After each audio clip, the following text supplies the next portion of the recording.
Hands up! Tout chaud sorti des studios Universal 1440, spécialisé dans la suite bon marché, mais ça vous le comprendrez un peu plus tard. R.I.P.D. 2 est une suite spirituelle du film avec Ryan Reynolds sorti en 2013. Dans R.I.P.D. Brigade Fantôme, Jeff Bridges et Ryan Reynolds étaient un tandem de flics déjà morts envoyés par leur unité de police, le R.I.P.D., pour protéger la planète de démons. Ce Men in Black vs SOS Fantôme était une adaptation du comics du même nom créé par Peter Linkoff, à qui l'on doit les remakes séries de MacGyver, Magnum et Hawaii Police d'État.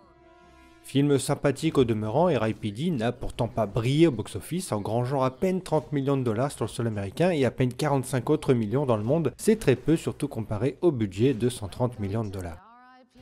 Alors oui, on triche un peu, mais R.I.P.D. 2 est une préquelle. Sortie directement en vidéo, même pas sur une plateforme, cette histoire raconte comment Roy Pulsifer est devenu ce qu'il est. Alors qui est Roy Pulsifer? Eh bien c'est Jeff Bridges du premier film. Mais pour économiser un peu, on a engagé Jeffrey Donovan, c'est la seule tête un peu connue du casting de cette suite. Le film se passe donc au Far West et il a plutôt fière allure. La reconstitution est plutôt solide et les effets spéciaux, bien que mal intégrés, sont plutôt propres dans leur texture. La petite semi-originalité du film est qu'ils n'ont pas la tête qu'ils ont dans leur vraie vie. Les autres gens les voient avec une autre tête. Évidemment, il y a la scène du miroir pour le montrer. Et l'effet est totalement raté puisqu'on voit très bien que c'est la vraie actrice devant le miroir et non pas Jeffrey Donovan. Réalisé par un habitué des soap-opéras, Paul Leyden, le film est trop long, trop peu intéressant et finalement assez vain. Cette histoire de démon d'1h45 commence comme un bon épisode de charme pour se terminer comme un épisode de charme. n'est pas très original malgré la période choisie, c'est avant tout un western sous couvert de fantastique plutôt que l'inverse. Quand on vous parlait d'Universal 1440, c'est que ce studio s'est spécialisé dans la suite de succès de catalogue.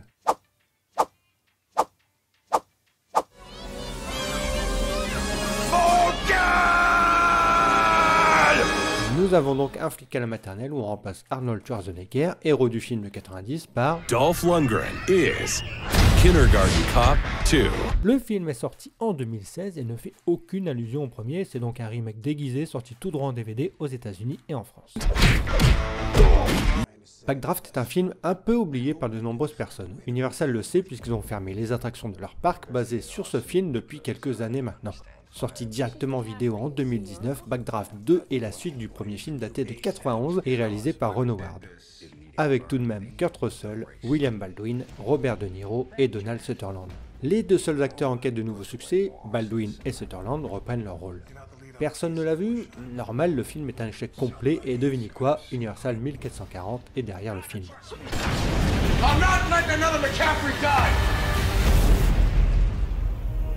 Il n'a fallu que 4 ans pour que Disney fasse une suite à Splash, le film dont ils ont censuré le popotin sur Disney+. Tom Hanks et Daryl Hannah ne reprennent pas leur rôle et c'est Todd Waring et Amy Asbeck qui les remplacent. Qui? Oui, même question. Splash 2 est sorti en VHS à l'époque et personne ne semble avoir su et vu. Culte pour une génération, Mean Girls est un des teen movies les plus appréciés. En 2004, le succès surprise de cette comédie avait mis en avant Lindsay Lohan, Rachel McAdams et Amanda Seyfried. 7 ans plus tard, un film reprend le concept. Comme pour un flic à la maternelle, le film n'est plus un remake qu'une suite. Il n'y a personne de connu et personne ne connaît ce film non plus et change de bon procédé finalement. We called ourselves the Anti-Plastics. Wow. That's pretty hot. Maybe we should go to a movie or something? You don't know who he is. He's my shop partner, and I've seen him without a shirt. Hey. Good enough for me? Do not play dumb with me. I don't have to play dumb. En 96, Schwarzy tente le film de Noël avec La course aux jouets.